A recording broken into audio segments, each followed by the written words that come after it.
Hi, I'm Tinny from minibulldesign, and today I'm back out in the factory. Now, it's getting late now. It's 4 o'clock. You can see the sun's going down. It won't be another half an hour, it'll be dark. I came out this morning, built up a good fire. Only had 6 orders today, so the list wasn't real long, but there were big orders and there was some fairly complicated stuff I had to build. And I was low on stuff, so I had to tool up and build some heat caps and some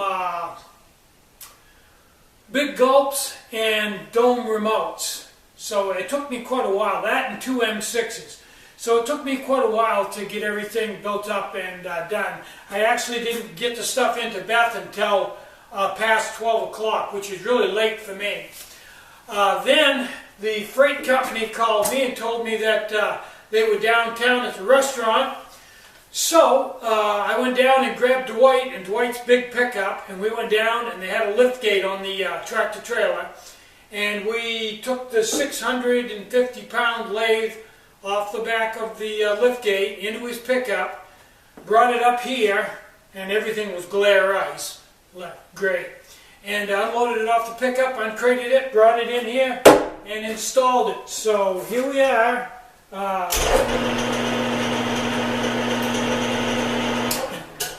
Blondie number 3. So I think this is my last lathe. This is my last big lathe. I may later on buy some of the smaller lathes to replace the ones I have. But to be perfectly honest with you, I probably won't replace the ones I have. It'll probably just supplement the ones I have. I find these little lathes, these little 7x10 lathes, are so inexpensive that sometimes I will set one up just to do one job. I'll set it all up, get everything set, get it geared just the way I want it, get all the attachments on it I want, and that lathe will just do that one job right straight ahead. And it's, for the price of the lathe, it's easier for me to do that than it is to have one and to keep changing everything around. I know it sounds crazy, but that's the thing with Chinese lathes. They're very inexpensive. So, I'm also working on a prototype over here. And I kind of have to break into a new mindset because I'm working on something that you would use right on your range top or on your kitchen table in a power outage. Something that you would cook for the family, something big. You would cook for the family if there was a power outage. And in that situation, there's 2 things that I have to throw out the window and completely rethink. One is alcohol consumption, because you're not lugging it in your backpack, so weight's not a problem, volume's not a problem. If it uses 12 ounces of alcohol in an hour, so be it, not a problem at all. The other thing is the weight of the stove. The stove doesn't need to be lightweight. The stove could weigh 2 pounds, it wouldn't make any difference. Something you're just going to take out from underneath the cabinet, set on the tabletop, and start cooking with. So I'm really having to readjust my thought train on this particular design. I'm on Proto 3 on the remote, and I think I've got a good design going on the remote.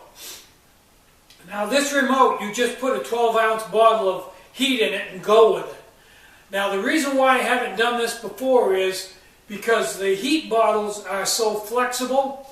When you put them on, if they warm up, they tend to sag, and you run into all kinds of problems because the remote can't deal with that much volume.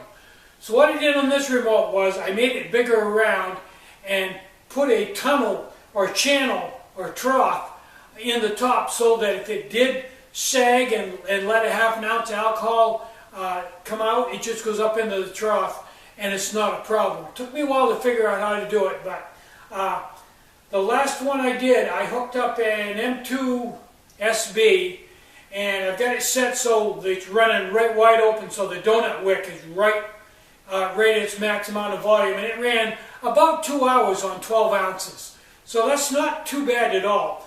But what I'm going to do now is I've talked to some people, and I'm going to make one a lot bigger that'll probably go about an hour on 12 ounces, and people don't seem to have a problem with that kind of volume, and that would give you enough heat to cook a using a regular size 2-quart saucepan, cook spaghetti, or a 10-inch frying pan, cook bacon and stuff like that. Really high heat stove. I haven't designed the stove yet, but I've got some ideas in my head. So, I think that's everything for today. I'm Tinny from minibulldesign. Get out and hike, take a friend, enjoy the great outdoors, and more important than anything, try to have a really great day and try to take some time out to have just a little bit of fun today. You deserve it. Bye-bye.